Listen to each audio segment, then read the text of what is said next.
అన్నీ చెప్పేశాడా please sir. నమస్తే sir. First of all thank you so much sir. మీరు క్యాబినెట్లో క్లియర్గా చెప్పారు ఇట్స్ నాట్ ఏ టూర్ అని. అలాగే లెర్నింగ్ టూర్ లాగా ఇది జరిగింది సార్. డే ఫస్ట్ స్టార్టింగ్ మేము దిగిన తర్వాత అరౌండ్ 11 o'clock మాకు స్టార్ట్ అయిన జర్నీ. 7th డే 8 o'clock మా ఫ్లైట్, 4 o'clock మేము ఎయిర్పోర్ట్కి రీచ్ అవ్వాలి. 2 o'clock వరకు మేము క్లాసుల్లోనే ఉన్నాం. అంటే చాలా మంది ఏంటంటే ఇదేదో ట్రిప్, ఎంజాయ్మెంట్ ట్రిప్ అది ఇది అని మాట్లాడారు, కానీ కంప్లీట్ లెర్నింగ్. షాపింగ్ కూడా పోలేదు అది సార్. కంప్లీట్ గా ఎవరు మాట్లాడినా ముస్తాఫా షాపింగ్ లేకపోతే రారు ఇండియాకి. అసలు no shopping sir. Study tour ని కానీ మేము చాలా బాగా ఎంజాయ్ చేసాం. అట్ ద సేమ్ టైం బాగా నేర్చుకున్నాం sir. First of all me guidance లో ఎస్పెషల్లీ నేను చెప్పదలుచుకుంది ఏంటంటే 1 or 2 points అరౌండ్ 2 minutes తీసుకుంటాను. ఎవ్రీవేర్ నేను సింగపూర్ వెళ్ళిన దగ్గర నుంచి మేము ఎండింగ్ వచ్చినంత వరకు ఎక్కడో అక్కడ ఏదో ఒక షాడో సీఎం గారిది కనిపిస్తూనే ఉంది. ఎందుకంటే పబ్లిక్లో వాళ్ళు 1960లో వాళ్ళకి ఇండిపెండెన్స్ వచ్చిన తర్వాత 60 yearsలో అసలు ల్యాండ్ ఒక్కటి తప్పించి ఇంకేమీ లేని వాళ్ళ దగ్గర, అది కూడా చాలా తక్కువ ల్యాండ్, రిసోర్సెస్ లేవు, ఫారెస్ట్ లేదు, వాటర్ లేదు, ఏమీ లేదు. అంటే అన్నీ క్రియేట్ చేసుకొని బికాస్ ఆఫ్ పబ్లిక్ పార్టిసిపేషన్ ఏదైతే ఉందో దాంతోపాటు పబ్లిక్ ట్రస్ట్ అనేది వాళ్ళు క్రియేట్ చేసుకొని ఐ వీ కో అని ఒక 3 నినాదాలతో వాళ్ళు వెళ్ళే పరిస్థితి. కానీ ఎవ్రీథింగ్ టు ఎవ్రీథింగ్. ఎస్పెషల్లీ నాకు సార్ వాళ్ళు సింగపూర్లో మేము జర్నీ చేసినంతసేపు కూడా 1996లో సార్ ఏదైతే జన్మభూమి కార్యక్రమం ప్రవేశపెట్టారో అట్ దట్ టైం సార్ 1996లోనే పబ్లిక్ పార్టిసిపేషన్ అన్నది ఇన్నోవేషన్స్లో కానీ అదేవిధంగా ఇంప్లిమెంటేషన్స్లో కానీ డెవలప్మెంట్లో కానీ పబ్లిక్ పార్టిసిపేషన్ ఎంత తీసుకొచ్చారో మనందరికీ తెలుసు. దాన్ని అగైన్ 2015లో మళ్ళీ జన్మభూమి మా ఊరు కార్యక్రమాన్ని ఏర్పాటు చేసుకొని అగైన్ దాన్ని మళ్ళీ అక్కడ మంచి తీసుకొచ్చి పబ్లిక్ పార్టిసిపేషన్ తీసుకురావడం. ఇందులోని నేను అబ్జర్వ్ చేసింది ఏంటంటే పబ్లిక్ పార్టిసిపేషన్తో పాటు వాళ్ళు పబ్లిక్ ట్రస్ట్ అన్నది వాళ్ళు ఎక్కువగా క్రియేట్ చేయగలిగారు.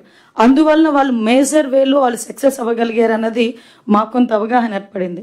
ఈ పబ్లిక్ ట్రస్ట్ కూడా వాళ్ళు ఎలా క్రియేట్ చేశారంటే వాళ్ళు డిఫరెంట్ టైప్ ఆఫ్ కమ్యూనిటీస్ అక్కడ వాళ్ళ దగ్గర ఉండటం, ఆ కమ్యూనిటీస్ అందరినీ కూడా ఒక దగ్గర చేర్చి, ఇందాక మన సత్యకుమార్ గారు చెప్పారు, ఒక దగ్గర చేర్చి అక్కడే వాళ్ళు రీక్రియేషన్స్ కానీ వాళ్ళకి ఏ డెవలపింగ్ యాక్టివిటీస్ గురించి చెప్పడం కానీ కమ్యూనిటీస్ ఎంగేజ్మెంట్ చాలా ఎక్కువగా.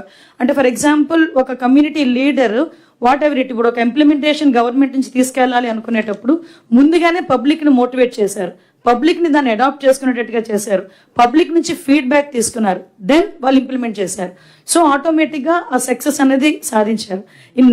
మా డిపార్ట్మెంట్ వైజ్గా చూసుకుంటే ఒక బ్యూటిఫుల్ థింగ్ మనందరం కూడా ఇంతకు ముందు తెలుసు, మనకి ఎన్సీసీలు ఎన్ఎస్ఎస్లు ఎంత బలంగా పనిచేసేవో మనకు తెలుసు. వీళ్ళ దగ్గర కూడా +2 అయిన తర్వాత డిసిప్లిన్ అనేది మెయిన్ కావాలి. కాబట్టి ఆ డిసిప్లిన్ క్రియేట్ చేయడానికి +2 అయిన తర్వాత కంపల్సరీగా ఒక 2 years వాళ్ళు డిఫెన్స్ కోచింగ్ తీసుకోవాలి. అలాంటిది ఇప్పుడు దయచేసి ఇక్కడ కలెక్టర్స్ అదేవిధంగా హెచ్ఓడీస్ అందరూ అన్ని డిపార్ట్మెంట్స్ హెచ్ఓడీస్ కూడా ఉన్నారు. దాన్ని ఏ రకంగా మనం ఇంప్లిమెంట్ చేయగలము అది కూడా ఒక సర్టిఫికేట్ కోర్సు లాగా మన మంత్రి గారు నారా లోకేష్ గారు కూడా నిన్నే చెప్పినప్పుడు కూడా మాట్లాడారు సార్ కూడా ఎన్సీఎస్ని ఎలా ఇంప్లిమెంట్ చేయాలి, మళ్ళీ తిరిగి ఎలా ఇంప్లిమెంట్ చేయాలి, దాని మీద కూడా ఒక కార్యాచరణ పెట్టుకుంటే ఒక మంచి అంటే ఒక డిసిప్లిన్ జనరేషన్ని మనం ఇవ్వగలం అన్నది నా opinion. At the same time ఎందుకంటే అక్కడ క్రైమ్ రేట్ అంటే ఒక పోలీసింగ్ నుంచి అక్కడ ఒక చాలా బ్యూటిఫుల్ వర్డ్ మేమందరం కూడా నవ్వుకున్నాం. ఎంతమంది పోలీసులు అని అడిగితే ఆ రోజు సత్యకుమార్ గారు అన్నారు కూడా, వాళ్ళు నవ్వుతున్నారు అనమాట ఎంతమంది పోలీస్ అంటే. నువ్వు ఈ క్వశ్చన్ అడుగుతావని తెలియక వాళ్ళు ప్రిపేర్ అయినట్టు లేరు అన్నారు సత్యకుమార్ రెవెన్యూ మినిస్టర్ గారు. బట్ వాళ్ళు ఏం చెప్పారంటే అరౌండ్ 20,000 పోలీస్ ఉంటారు, బట్ పోలీసింగ్ మాత్రం 20 lakhs పీపుల్ చేస్తారు అన్నారు. అంటే ఫ్రమ్ పోలీస్ టు పోలీసింగ్ అంటే పబ్లిక్ని కూడా వాళ్ళు పోలీసింగ్ సిస్టంలోకి ఎలా తీసుకొచ్చారు, ఎలా మోటివేట్ చేశారన్న దానికి వాళ్ళకి ఎగ్జాంపుల్గా ఒక వర్డ్ చెప్పారు. సో వాళ్ళకి కూడా ఏంటంటే ఒక గూగుల్ లింక్ ద్వారా ఎక్కడైనా ఏదైనా జరిగితే మనకి 100కి కానీ 112 కానీ మనకేమైనా జరిగితే మనం వాళ్ళకి కాల్ చేసేది. కానీ పబ్లిక్లో ఎక్కడ ఏదైనా ఒక చిన్న తప్పు జరిగితే వాళ్ళు ఇమీడియట్గా నియర్ బై పోలీస్ స్టేషన్కి ఇన్ఫార్మ్ చేసే పద్ధతి, అది కూడా ఏంటంటే కొంచెం వాళ్ళ తాలూకా ఇన్ఫర్మేషన్ కూడా కొంచెం కాన్ఫిడెన్షియల్గా ఉంచడం. నాకు ఇంకొకటి ఏంటంటే బాగా నేను ఇన్స్పైర్ అయింది లీగల్ సిస్టమ్. అంటే మన దగ్గర అప్పీలింగ్ అథారిటీ చాలా ఈజీగా ఉంటుంది, కానీ వాళ్ళ దగ్గర అప్పీలింగ్ అథారిటీకి వెళ్ళేటప్పుడు కంపల్సరీగా న్యూ ఎవిడెన్స్ని వాళ్ళు క్రియేట్ చేయగలిగితేనే అప్పీలింగ్ అన్నది ఉంటుంది, అదర్వైజ్ నో అప్పీల్. సో అది కనుక జరిగితే అలాంటిది ఏదైనా మనం ఏదైనా సెంట్రల్ గవర్నమెంట్కి కూడా మీ అందరి సహాయ సహకారాలతో ఒక నోట్ ప్రిపేర్ చేసుకుని మనం కనుక ముందుకు వెళ్ళగలిగితే చాలా కోర్టు కేసెస్ని మనం తొందరగా చేసుకోవచ్చు. అట్ ద సేమ్ టైం పబ్లిక్కి కూడా ట్రస్ట్ వస్తుందని ఒక నమ్మకం అయితే ఉంది.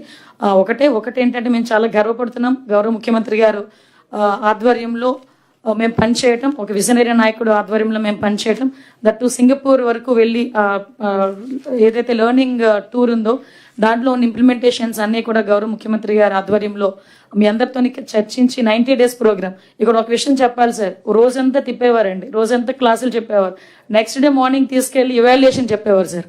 దాన్ని మీరు ఏం నేర్చుకున్నారు రాసి చూపించండి మాకు అని. అది రాయటమే కాదు, ఒక పేస్ట్ చేసి దాని గురించి మేము ఎక్స్ప్లెయిన్ కూడా చేయాలి. సో 7 days కూడా ఇదే కార్యక్రమం జరిగింది. అంటే ఏదో తూతు మంత్రంగా వెళ్ళాము, ఏదో చూపించారు తీసుకొచ్చేసాం అన్నది కాకుండా అక్కడ నేర్చుకునేది, ఇక్కడికి వచ్చిన వెంటనే సార్ ఏంటంటే కామన్ రిపోర్ట్ ఒకటి, ఇండివిజువల్ రిపోర్ట్ ఒకటి, ఈ రెండు కూడా మేము సబ్మిట్ చేయడం జరిగింది. Sir thank you so much sir for this opportunity. మేము మీ విజన్కి అనుగుణంగా పనిచేయడానికి ప్రయత్నం చేస్తాం సార్. Thank you sir. నమస్కారం sir. Janardhan Reddy sir. Janardhan Reddy sir ముఖ్యంగా సార్ రోడ్ల గురించి కూడా మేము అక్కడ చూసినప్పుడు